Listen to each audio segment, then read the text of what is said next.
the jungle wakes up to a windy morning. Tuku and Babloo walk together along the jungle path.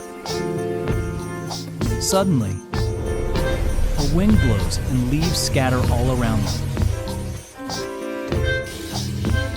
Babloo and Tuku runs after the leaves and feels playful too. The wind becomes stronger and dust rises from the ground. Tuku and Babloo looks around and feels unsure.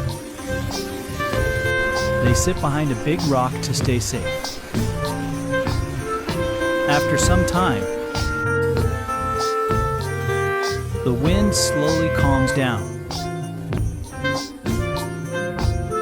Tuku and Babloo step out from behind the rock and smile.